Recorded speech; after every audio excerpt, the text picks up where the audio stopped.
Kevin, how do you guys kind of hold down the center spots, given all the guys who are out there? Just got a next man mentality. I think Loon's ready, JB's ready. Then we'll get Cuz back here soon. So just gotta have that next man up mentality. Keep playing hard. What have you thought about Gavon's in this season? Seems like he doesn't make a lot of mistakes. He's always in the right spots. Yeah, I mean, he's been here for 4 years now. This is 4th season. So he knows exactly what coach wants him to do, and he's a smart player, so he just plays his role really well. What are you seeing with John Collins as he's kind of developing and just kind of game planning for a guy like that with his athleticism? Just somebody that can put pressure on the rim that's really good in the lob game for them, and that opens up a lot on the backside. You got a guy that's, that dynamic at the rim. You want to try to get a couple bodies on him, and you're leaving, guys over that three-point line. So, I think that's just a snowball effect from his athleticism. And Trae Young is such a great passer, and they got good chemistry. So, he's a big part of the team, and I'm sure they're happy that he's back playing again. KD, speaking of Trae Young, he played on your Moken AAU basketball team. Talk a little about that relationship with you guys and really what it's been like to watch his game grow and really, your assessment of his game as he's turned into a pro. Yeah, just seeing him as a young player through high school, and he's gotten so much better since then. Just his feel for the game, just his skills. They've grown over time, and then playing basketball at University of Oklahoma.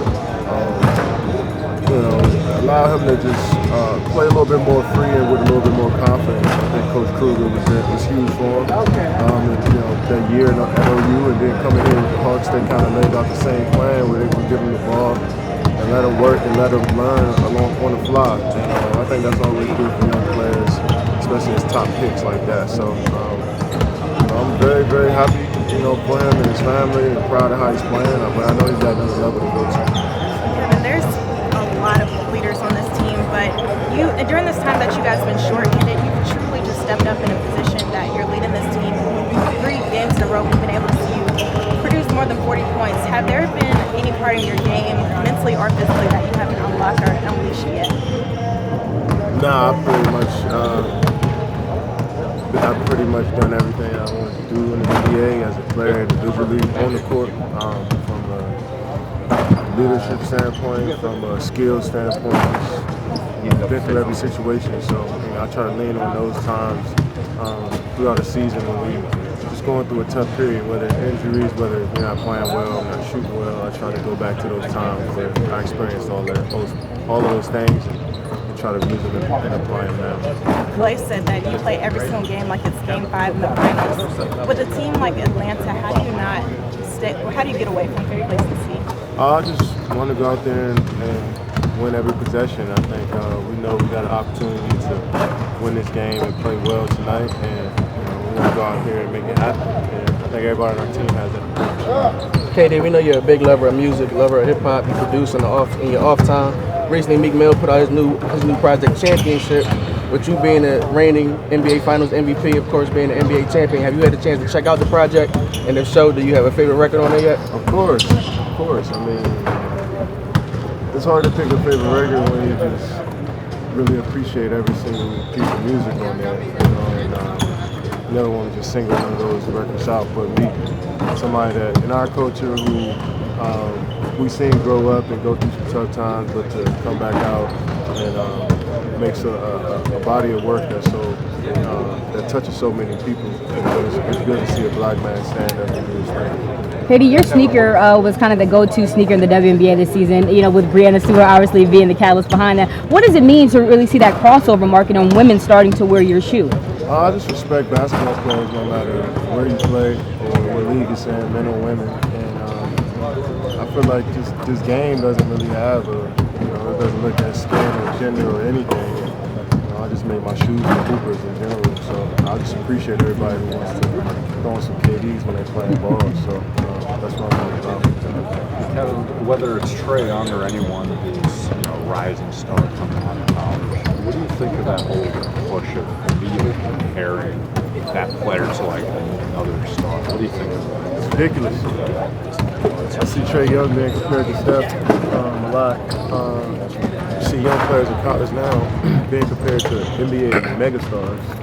I mean, it's unfair to them for one, and everybody's different. You know, just their path, where they grew up, how they grew up playing the game, how they were taught. It's different for everyone, and so you can't expect that same path, that same journey.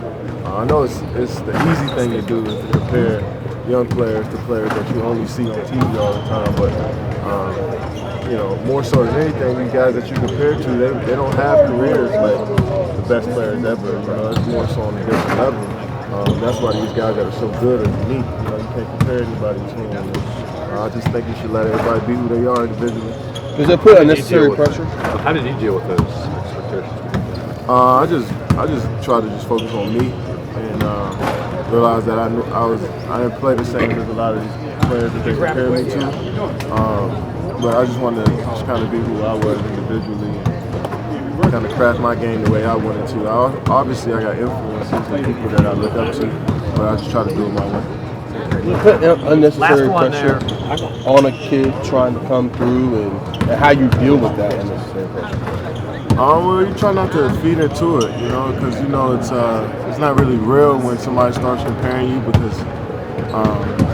You know, obviously they might see your potential, but more so than anything, that journey is the toughest part. You know, and from being a college player to wanting to be one of the best players in the league, there's so much that goes into that time period, and not a lot of people understand that. So that's what makes it easier to compare. But once you understand that journey and that route and how tough it is, you'll give some guys some space. You give these guys some space and let them grow on their own.